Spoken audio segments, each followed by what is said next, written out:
Afghanistan government ने open invitation दिया है इंडियन कंपनीज को अपनी कंट्री में आकर इन्वेस्ट करके माइनिंग करके रेयर अर्थ मिनरल्स निकालने की और लिथियम रिजर्व्स निकालने की। ये वही इनविटेशन है जो उन लोगों ने चाइना को दिया था। चाइना ने पाकिस्तान की हेल्प ली थी पहले करने के लिए, बट अब ये इंडिया को अपॉर्चुनिटी मिली है क्योंकि ये वही रेयर अर्थ मिनरल्स हैं जिसको यूज करके, क्योंकि वो मेजर एक्सपोर्टर है चाइना इसका, तो वो सारी कंट्रीज को आर्म ट्विस्ट करता है।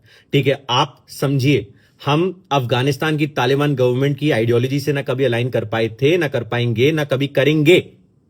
बात यह है कि आपने शायद फर्स्ट प्रेस कॉन्फ्रेंस में जो उनके एम्बेसी में हुई, उन्होंने विमेन को परमिशन नहीं दिया, हमारी जर्नलिस्ट को, आपने ये सुना होगा। इससे पहले ना इनकी कंट्री में अर्थक्वेक आया था कुछ टाइम पहले, वहां पे कुछ विमेन घर के नीचे फंस गई थी और तालिबान की गवर्नमेंट की आइडियोलॉजी देखिए कि उन विमेन को बचाया नहीं गया क्योंकि इनके हिसाब से कोई गैर मर्द उनको टच नहीं कर सकता। यह शायद आपको कोई नहीं बताएगा कि उन्होंने क्या एक्शन लिया था।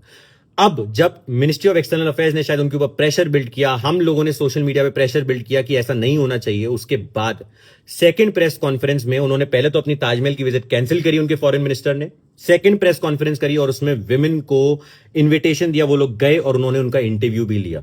ये क्लियरली एक चीज दिखा रहा है कि अफगानिस्तान को इस टाइम पर इंडिया की जरूरत है। ठीक है, क्योंकि जियो पॉलिटिक्स में कोई बेस्ट फ्रेंड्स नहीं होते, सिर्फ पर्सनल इंटरेस्ट होता है। और अगर ये रेयर अर्थ मिनरल्स लिथियम हम अपने देश में ला पाए, ठीक है, इसको प्रोसेस कर पाएंगे, इलेक्ट्रिक व्हीकल में यूज कर पाएंगे, एक्सपोर्ट कर पाएंगे, बाकी कंट्रीज पे अपनी डिप्लोमेटिक अपना एक पावर बिल्ड कर पाएंगे। और ये समझना हम सबके लिए बहुत जरूरी है क्योंकि अफगानिस्तान की तालिबान गवर्नमेंट की आइडियोलॉजी से हम अलाइन कभी नहीं कर पाएंगे।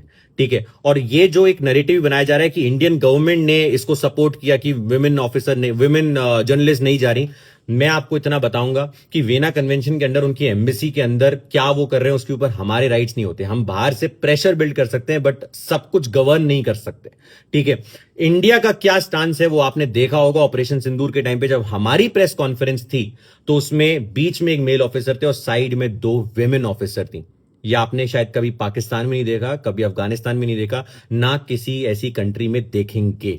ठीक है, तो अगर मैं पहली बात विमेन को बोलूंगा कि आपका राइट है, आप बताएं आप इस पे क्या सोचते हैं कि हमें अपना नेशनल इंटरेस्ट फर्स्ट रखकर इनके साथ आगे काम करना चाहिए जैसे कि हम अपने देश को आगे बढ़ा सकें, या फिर क्योंकि ये विमेन के अगेंस्ट ये करते हैं जो कि बहुत सारी इस्लामिक कंट्रीज करती हैं, जो कि बहुत सारे लोग भारत के अंदर ऐसे तालिबान के लीडर्स को अपना मसीहा मान रहे हैं, वो लोग सोचते हैं, या क्या हमें उस की वजह से इनके संग डील नहीं करना चाहिए और रेयर अर्थ मिनरल्स वगैरह एक्सट्रैक्ट नहीं करना चाहिए और चाइना का इन्फ्लुएंस इनके ऊपर बनने देना चाहिए?